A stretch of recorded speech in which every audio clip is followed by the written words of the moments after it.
Welcome friends, প্রত্যেকের স্বাগত আমাদের ইউটিউব চ্যানেলে। যে সমস্ত ভিউয়ার্সরা প্রথমবার চ্যানেলটি দেখছেন তারা অবশ্যই চ্যানেলটিকে সাবস্ক্রাইব করে দেবেন এবং চ্যানেলের পাশে থাকা বেল আইকনটি প্রেস করবেন যাতে এই ধরনের খবরাখবর সবচেয়ে আগে সবচেয়ে দ্রুত আপনাদের কাছে পৌঁছে যায়।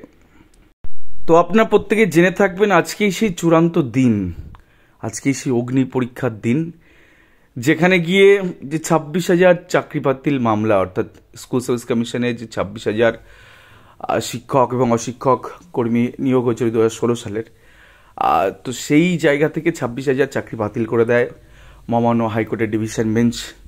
তারপরে একাধিক টালবাহানার পরে সেই মামলার শুনানি সুপ্রিম কোর্টে হয় এবং কার্যত দুই প্রধান বিচারপতি গোটা মামলাটা খুব সূক্ষ্মভাবে তারা নিরীক্ষণ করছেন। এক বিচারপতি অবসর নেওয়ার পরে আরেক প্রধান বিচারপতি তিনি কিন্তু এই মামলা শুনছেন এবং আজই অর্থাৎ 10ই ফেব্রুয়ারি 2025 তারিখে কিন্তু এই মামলার হিয়ারিং কনক্লুড হয়ে যাবে, অর্থাৎ চূড়ান্ত শুনানি কিন্তু সম্পন্ন হয়ে যাবে।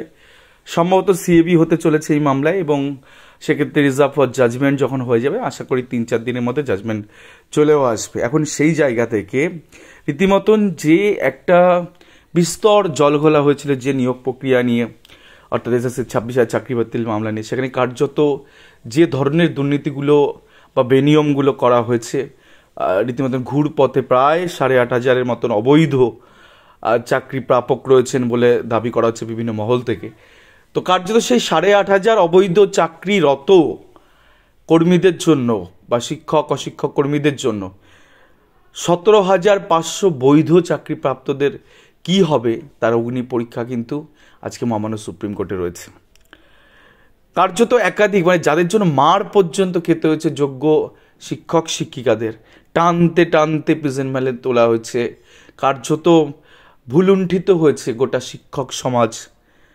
সেই জায়গা থেকে আজকে কোন দিকে রায় যায় সেটা আমাদের অবশ্যই দেখার একটা গুরুত্বপূর্ণ বিষয়। তার কারণ একদিকে যেমন অযোগ্যরা স্কুলে থাক, তার সাথে সাথে ছোট্ট ছোট্ট শিশু বা শিক্ষার্থীদের তারা যে ভুল পথে চালিত করেছে সেই জিনিসের জবনিকা যাতে নেমে আসে সবাই সেটাই চাইছে।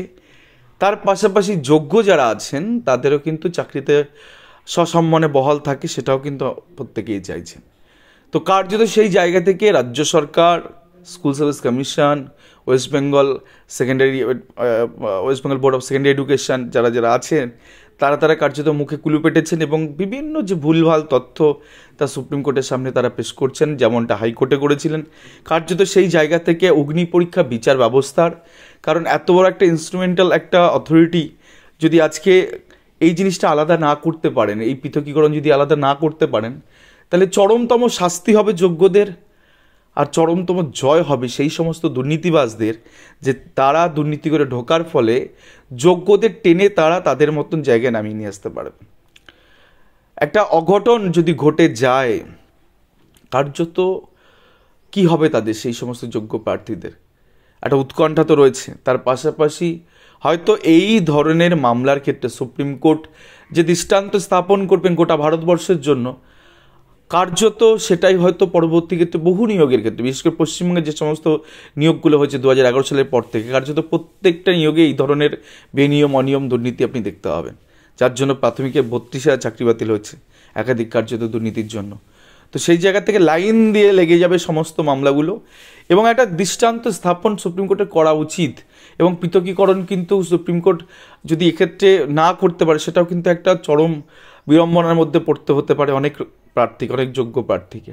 তো সেই জায়গা থেকে আমরা আশা রাখবো সুপ্রিম কোর্ট মানবিক দিক থেকে যোগ্যদের চাকরি বাঁচিয়ে অযোগ্যদের দূরছাই করে প্যানেল থেকে যেমন বাদ দেবে, তেমনি তাদের বিরুদ্ধে ক্রিমিনাল প্রসিডিওরে যাতে মামলা রুজু হয় সেই রাস্তা যাতে বলে দেয় এবং যত তারা এই পর্যন্ত যত যে স্যালারি তুলেছে সমস্ত স্যালারি যাতে ফেরত দেওয়ার নির্দেশ দেয়, এমনই একটা দৃষ্টান্ত যাতে সুপ্রিম কোর্টে স্থাপন করে। আজকে গোটা পশ্চিমবঙ্গবাসী কিন্তু এটাই চাইছে। তার কারণ আপনারা জানেন যে আজকে সুপ্রিম কোর্টে বেলা 2টোর সময় এই মামলার শুনানি হবে প্রধান বিচারপতি সঞ্জীব খান্না স্যারের বেঞ্চে, আর কার্যত এই মামলা হিয়ারিংয়ে কনক্লুড করবেন তিনি গতদিনই সেটা বলে দিয়েছিলেন।